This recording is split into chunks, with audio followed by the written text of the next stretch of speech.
और चलिए बात अब देवभूमि की खबरों की भी कर लेते हैं। सबसे पहले बात गैरसैंण में हो रहे बजट सत्र की करते हैं। तो बजट सत्र का आज दूसरा दिन है। 11 बजे से सदन की कार्यवाही शुरू होगी। आज राज्यपाल के अभिभाषण पर चर्चा होगी। इसके साथ ही मंत्री सत्यपाल महाराज, सुबोध उनियाल के विभागों पर भी चर्चा होगी।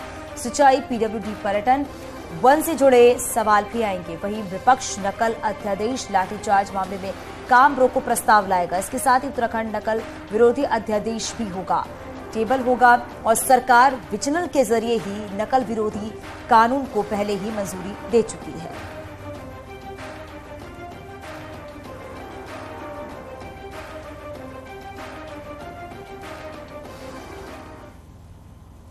तो वहीं सीएम पुष्कर सिंह धामी दिल्ली दौरे पर है, जहां आज रक्षा मंत्री राजनाथ सिंह एक मीटिंग लेने वाले हैं, जिसमें देश की उत्तरी सीमा से सटे राज्य की मीटिंग होनी है।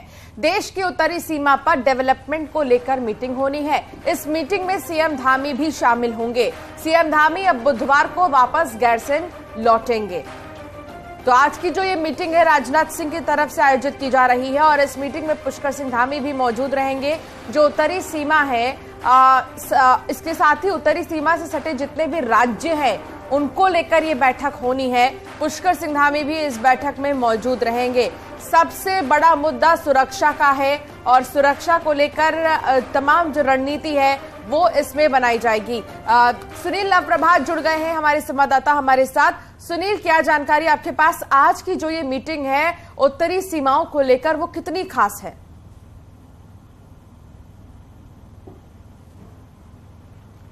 देखिए, उत्तराखंड के लिहाज से बेहद अहम मीटिंग है। शाम 5 बजे इस मीटिंग का आयोजन होगा, क्योंकि आप देखेंगे कि उत्तराखंड की जो सीमाएं हैं वो चीन और नेपाल दो जगह अंतर्राष्ट्रीय सीमाओं से मिलती हैं। इधर आप उत्तरकाशी की बात कर ले, चमोली की बात कर ले, पिथौरागढ़ या फिर चंपावत डिस्ट्रिक्ट, ये सभी बॉर्डर एरिया डिस्ट्रिक्ट है। और यहाँ पर इस मीटिंग में ये बात डिस्कस होगी कि यहाँ पर जो अवस्थापना सुविधाएं हैं, जो बेसिक इंफ्रास्ट्रक्चर है, उसको कैसे और तेज किया जाए, उसमें कैसे सुधार लाया जाए। चाहे वो बॉर्डर तक सड़कें पहुँचाने की बात हो या फिर कनेक्टिविटी की बात हो, इधर नेपाल से कनेक्टिविटी की बात हो। यहाँ पर जो उत्तराखंड सरकार है, जो केंद्र सरकार है, यहाँ पर 4 लेन हाईवे से नेपाल को कनेक्ट करने जा रही है। तो किस तरह से हम जो अपनी अंतर्राष्ट्रीय सीमाएं हैं वहाँ पर मजबूती से खड़े हों, किस तरह से जो अंतर्राष्ट्रीय सीमाओं से लगे जो हमारे गाँव हैं, माणा की अगर आप बात करें, जैसे वाइब्रेंट विलेज योजना की शुरुआत खुद प्रधानमंत्री नरेंद्र मोदी ने की। तो यहाँ पर किस तरह से, क्योंकि उत्तराखंड में एक बड़ी समस्या माइग्रेशन की भी रही है कि जो बॉर्डर इलाके हैं वो करीब करीब खाली हो चुके हैं, यहाँ से लोग पलायन कर चुके हैं। तो यहाँ पर वो बेसिक सुविधाएं कैसे जुटाई जाए कि एक बार फिर से जो हमारे सीमांत गांव हो वो आबाद हों, वहाँ पर लोगों को आना जाना हो। वहाँ पर क्योंकि जो सीमांत के क्षेत्र में जो लोग हैं वो एक प्रहरी की भी भूमिका वहाँ पर निभाते हैं। तो केंद्र बिल्कुल सुनील, बिल्कुल, क्योंकि ये बैठक जो है वो काफी अहम मानी जा रही है। लेकिन इसके साथ ये भी आप बताइएगा, क्योंकि आज बजट सत्र का दूसरा दिन है, आज सदन में किस तरह की कार्यवाही देखने को मिल सकती है?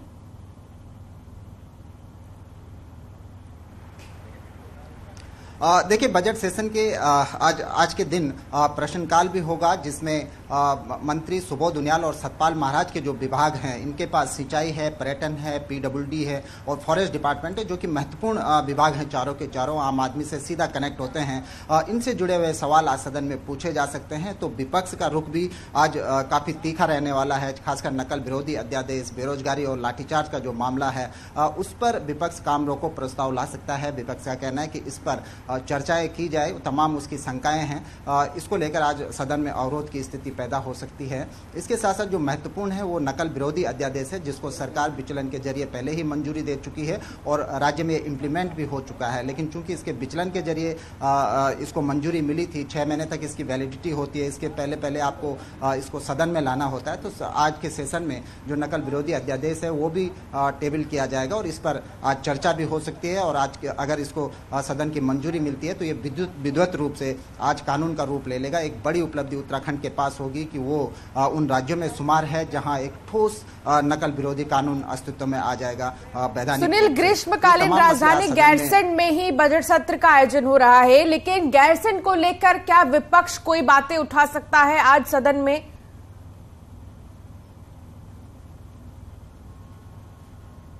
देखिए, गैरसैंण लगातार बहस का मुद्दा रहा है, चाहे वो सेशन की बात हो या फिर सेशन के बाहर से आम सियासत की बात हो।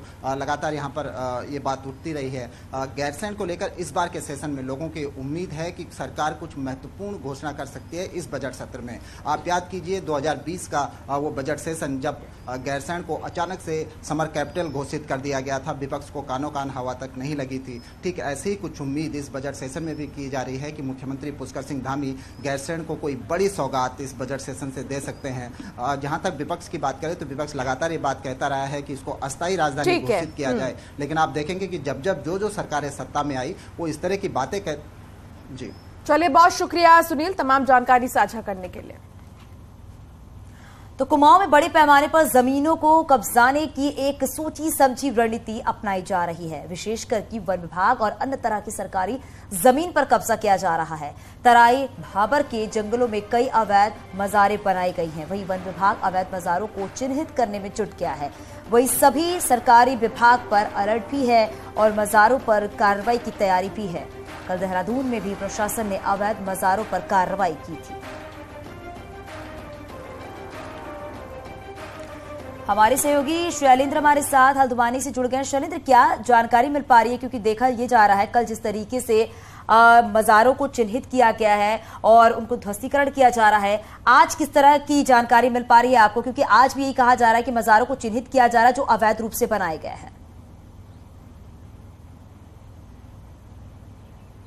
देखिए, देहरादून में कल हमें एक बड़ी कार्रवाई देखने को मिली मजारों के ऊपर, और उसी तरीके से जो तराई भाबर का इलाका है, तराई भाबर के इलाके में दो जिले आते हैं, एक नैनीताल और उधम सिंह नगर। नैनीताल का जो मैदानी इलाका है वहां पर घने जंगल है और इन्हीं घने जंगलों के बीच में कई सारी मजारें जो हैं वो बनी हुई हैं, जिसकी शिकायत लगातार फॉरेस्ट डिपार्टमेंट से की गई, लेकिन अभी तक कोई बड़ी कार्रवाई इन पर नहीं की गई है। लेकिन फॉरेस्ट डिपार्टमेंट अब इन जितनी भी मजारें बनी है उनको चिन्हित करने में लगा है, चाहे वो नैनीताल के जंगल हो या फिर उधम सिंह नगर के जो मैदानी इलाका है पूरा का पूरा, वहां पर बहुत सारी मजारें आसपास, विशेषकर जो बाजपुर का इलाका है, सितारगंज का इलाका है, यहां पर बहुत संख्या में जंगल के भीतर कई किलोमीटर अंदर मजारें बन गई हैं और वहां पर बाकायदा उर्स लग रहे हैं, मेले लग रहे हैं। और ये मजारें कैसे बन गई, इसका जवाब न तो फॉरेस्ट के पास है और न ही किसी अन्य डिपार्टमेंट के पास है। ऐसे में एक तरह का सिक्योरिटी अलर्ट है, क्योंकि पहले ही जो सुरक्षा एजेंसियां हैं वो अलर्ट जारी कर चुकी हैं और कि इस तरीके से एक सोची समझी साजिश जो है कुमाऊं में जमीन कब्जाने की रची जा रही है। और यही कारण है कि जो मजारें और विशेष तौर पर जो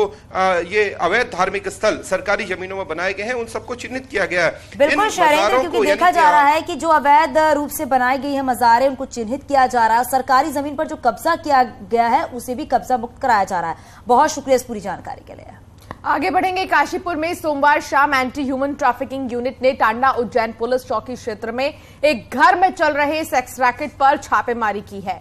इस दौरान पुलिस ने मौके पर से 2 महिलाओं और 4 पुरुषों को गिरफ्तार किया है। इस दौरान मौके से सेक्स रैकेट की संचालिका फरार हो गई।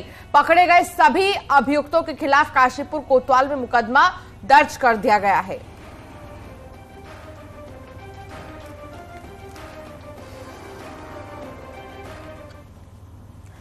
जोशीमठ नगर में एक बार फिर से जोशीमठ बचाओ संघर्ष समिति और प्रभावित लोगों ने मशाल जुलूस निकालकर अपना विरोध दर्ज कराया है। प्रभावितों की मांग है कि अभी तक प्रभावित परिवारों को उचित मुआवजा वितरित नहीं किया जा रहा है। इसके साथ ही जोशीमठ की ट्रीटमेंट को लेकर भी सरकार पर भी गंभीर नहीं होने के आरोप लगाए गए हैं, जिसको लेकर जोशीमठ मुख्य बाजार में सड़कों पर लोगों ने मशाल जुलूस निकाला।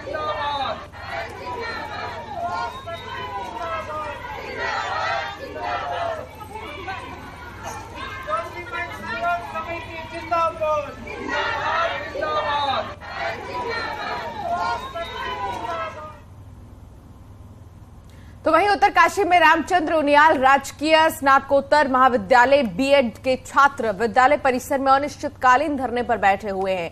छात्रों का कहना है कि साल 2020 से बीएड कॉलेज बिना मान्यता के चल रहे हैं, जिससे सैकड़ों छात्र छात्राओं का भविष्य दांव पर लग रहा है। छात्रों का कहना है कि मामला तब संज्ञान में आया जब समाज कल्याण विभाग ने एससी, एसटी, ओबीसी छात्र छात्राओं की छात्रवृत्ति के फॉर्म बीएड कॉलेज की मान्यता न होने पर रद्द कर दिए। इसके बाद हम लोग मान्यता प्रकरण को लेकर जिला प्रशासन, कॉलेज प्रशासन सहित ये विश्वविद्यालय से भी बात की, लेकिन कोई भी हल नहीं निकला। सभी छात्र छात्राओं की यह मांग है। देखिए, बीएड से श्रीदेव सुमन यूनिवर्सिटी से जो एफिलेटेड कॉलेज हैं, जो बीएड के जितने भी कॉलेज हैं, उनकी संबद्धता महाविद्यालय, तमाम महाविद्यालयों का कहना है कि महाविद्यालय उत्तरकाशी हो चाहे अन्य महाविद्यालय हो, जिनकी भी बीएड एफिलिएशन लिए हुए हैं, उनकी मान्यता 2019 के पश्चात खत्म हो चुकी है। कोटद्वार के द्वारीखाल ब्लॉक मुख्यालय में जंगलों की आग को रोकने के लिए गोष्ठी का आयोजन किया गया है। इस दौरान ब्लॉक प्रमुख महेंद्र सिंह राणा ने गोष्ठी का शुभारंभ भी किया है। राणा ने कहा कि हमें जैव विविधता पर ध्यान केंद्रित करना होगा। जब जल जमीन जंगल रहेंगे तभी हम रहेंगे और तभी हमारे जंगली जानवर भी रहेंगे। वहीं इस दौरान महेंद्र सिंह राणा ने लोगों से वनों को आग से बचाव में सहयोग करने की भी अपील की है।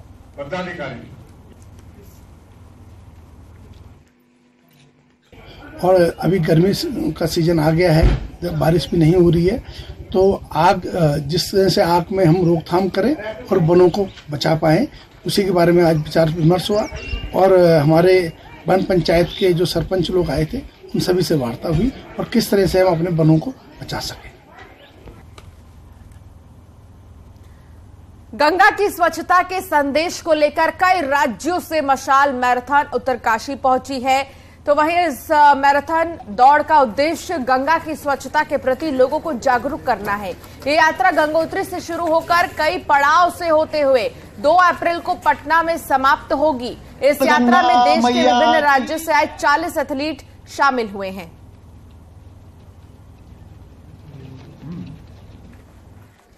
मकसद है गंगा जी को सफाई रखना, गंगा को से सभी लोग अवेयर हैं, जो गंदगी फैलाते हैं वो न फैलाएं, गंगा माता को साफ सुथरा रखें। ये हमारा संकल्प है और लेकर के चल रहा है।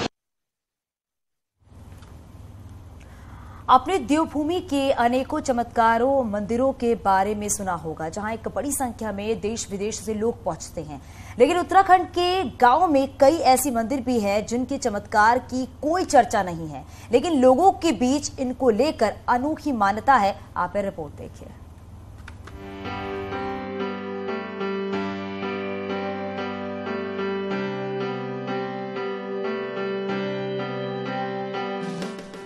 देवभूमि उत्तराखंड के कण कण में देवताओं का वास माना जाता है। यहाँ के पावन भूमि में अनेकों मंदिर हैं। इन मंदिरों की अपनी मान्यताएं और उनके चमत्कारों के बारे में हमने काफी सुना है। हजारों देसी विदेशी लोग रोज यहाँ आते हैं, लेकिन उत्तराखंड में कई ऐसे मंदिर भी हैं जिनके चमत्कार की कोई चर्चा नहीं है। आज हम आपको लिए चलते हैं एक ऐसे ही चमत्कारिक मंदिर में, जहाँ पूजा करने से खूंखार जंगली जानवर इंसानों से दूर रहते हैं। हल्द्वानी से महज 15 किलोमीटर की दूरी पर बसे इस बसानी गांव के घने जंगल में स्थित है मसाण देवता का मंदिर। मान्यता है कि कॉर्बेट से सटे जंगल में मौजूद इस मंदिर में पूजा करने से आसपास के गांव में कोई भी खूंखार जंगली जानवर इंसानों को नुकसान नहीं पहुंचाता, और ये सब मसाण देवता की कृपा से होता है, जो गांव की तरफ रुख कर रहे जंगली जानवरों का मुंह वापस जंगल की ओर मोड़ देते हैं। पहले से ही मान्यता रही है कि दलित के द्वारा ही यहाँ पर पूजा की जाती है। चाहे किसी भी वर्ग के लोग आए हैं, उन्हीं के नेतृत्व में यहाँ जो पुजारी का काम करते हैं वही करते हैं। ये सामूहिकता आज भी बनी हुई है। यहाँ पुरानी यहाँ परंपरा रही है, लोगों का मानना भी है, क्योंकि यहाँ हर प्रकार का जानवर है, शेर, बाघ, हाथी, भालू, लेकिन कभी भी जंगली जानवरों का नुकसान आदमियों पे नहीं हुआ। और इसकी यही मंदिर की मान्यता है। यहाँ हर साल जो है ये पूजा अर्चना की जाती है। इस मंदिर की एक और खासियत है, इस मंदिर में पूजा पाठ कराने वाले दलित परिवार से है, और इसी दलित परिवार को इस मंदिर में पूजा कराने का अधिकार है। तभी हमारे यहाँ पे जैसे जंगली जानवर है, जंगली जानवरों से और उससे कई हमारे जो रक्षा करते हैं मसाण देवता ही करते हैं। यहाँ पे काफ़ी प्राचीन टाइप से इनकी बहुत यहाँ पर मान्यता है। मैं इसका पुजारी हूँ। मेरे बुजुर्गों से जो है मतलब इसको पूछते हुए आए हैं, और अब मैं इस टाइम पे मैं हूँ वर्तमान में। इसके बाद आने वाली पीढ़ी में मेरे बच्चे हैं, जो सबसे बड़ा लड़का मुकेश है, और बाकी ये हमारा जो है कुल देवता है। हम इसकी पूजा करते हैं, सबकी मनोकामना पूर्ण करता है, हमारे क्षेत्र की रक्षा करता है। स्थानीय लोगों में मसाण देवता के प्रति काफी आस्था है। पूजा के दौरान मसाण देवता को प्रसन्न करने के लिए ग्रामीण यहाँ हुक्का चढ़ाते हैं। यही नहीं, यहाँ सामूहिक पूजा होने पर ग्रामीण एक दूसरे को निमंत्रण भी नहीं देते, लेकिन इसके बावजूद लोग खुद ब खुद मंदिर की ओर खींचे चले आते हैं और सालों से मसाण देवता की कृपा ग्रामीणों पर बनी हुई है। हल्द्वानी से न्यूज़ 18 के लिए शैलेंद्र सिंह नेगी की रिपोर्ट। उत्तर प्रदेश के डिप्टी सीएम ब्रजेश पाठक सोमवार शाम को परमार्थ निकेतन पहुंचे। ब्रजेश पाठक ने स्वामी चिदानंद मुनि से मुलाकात करके अंतर्राष्ट्रीय योग फेस्टिवल के बारे में जानकारी ली और परमार्थ निकेतन की विश्व प्रसिद्ध गंगा आरती में भी शामिल हुए।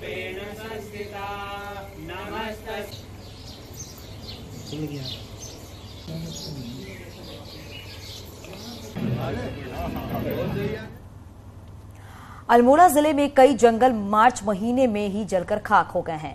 वन विभाग ने क्रूज स्टेशन सहित अन्य व्यवस्थाओं को पूरे करने का दावा किया था, लेकिन जमीनी हकीकत कोसों दूर है। विश्वनाथ के पास ही द्वारा के जंगल में आग लगी है, उसे बुझाने वाला कोई नहीं है। द्वाराहाट, ताकुला और चौखुटिया के जंगलों में आग लगी है।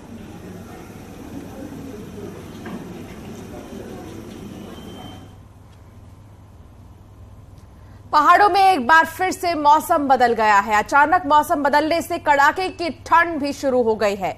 बद्रीनाथ धाम, हेमकुंड साहिब की चोटियों पर एक बार फिर से बर्फबारी शुरू हो गई है। पिछले 2 दिनों से पहाड़ों में रुक रुक कर बारिश और तेज हवाएं चल रही हैं। तेज हवाओं और बारिश से सेब की फसल को भी नुकसान हो रहा है। उत्तरकाशी की केलसू घाटी और जिला मुख्यालय में देर शाम भारी ओलावृष्टि हुई है। ओले गिरने से लाखों के खेत घरों में ओले ही ओले नजर आए हैं। वहीं भारी ओलावृष्टि से केलसू घाटी में गेहूं, आलू, दाल आदि की फसलों को भारी नुकसान पहुंचा है। जिले में कल भी आपको बताते चले कि भारी ओलावृष्टि हुई। टिहरी झील को वाटर एडवेंचर स्पोर्ट्स का हब बनाने के लिए नए एक्सपेरिमेंट्स किए जा रहे हैं, जिससे टिहरी झील को पर्यटन की दृष्टि से विश्व मानचित्र पर अलग पहचान मिल सके।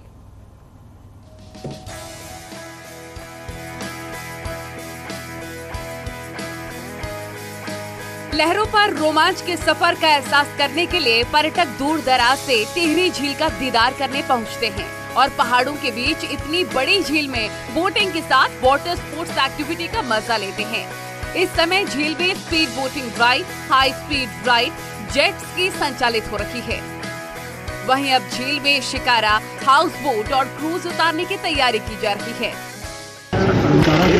क्रूज बोट का निर्माण अभी चल रहा है, जो जल्दी निर्मित होगी तब उसका कहीं ना कहीं उत्तराखंड आया है और टिहरी झील आया है। अब ऐसे ही एक क्रूज यहाँ पे नया बन रहा है, तो जैसे मालदीव या केरल वगैरह लोग क्रूज में घूमने जाते थे, तो जाहिर सी बात है उन्होंने अपने उत्तराखंड में और इतनी दिल्ली एनसीआर से सबसे नजदीक है। और वाटर एडवेंचर स्पोर्ट्स की नई एक्टिविटी बढ़ने से पर्यटकों की संख्या में भी इजाफा हुआ है और दूर दराज से आने वाले पर्यटक सिर्फ सिंपल बोटिंग तक ही सीमित नहीं रह जाते हैं, वो वाटर एडवेंचर स्पोर्ट्स का भी लुत्फ उठाते हैं। Selling, shikara boat, jet ski, jet tag, अनेक प्रकार की बोट आनी प्रारंभ हो गई और अब क्रूज के आने से निश्चित तौर से हम सब जितने भी टिहरी के युवा हैं उत्साहित हैं।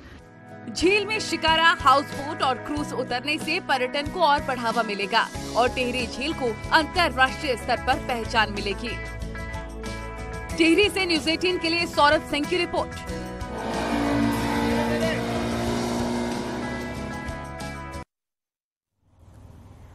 और चलिए नजर डालते हैं पहाड़ की टॉप 10 खबरों पर भी।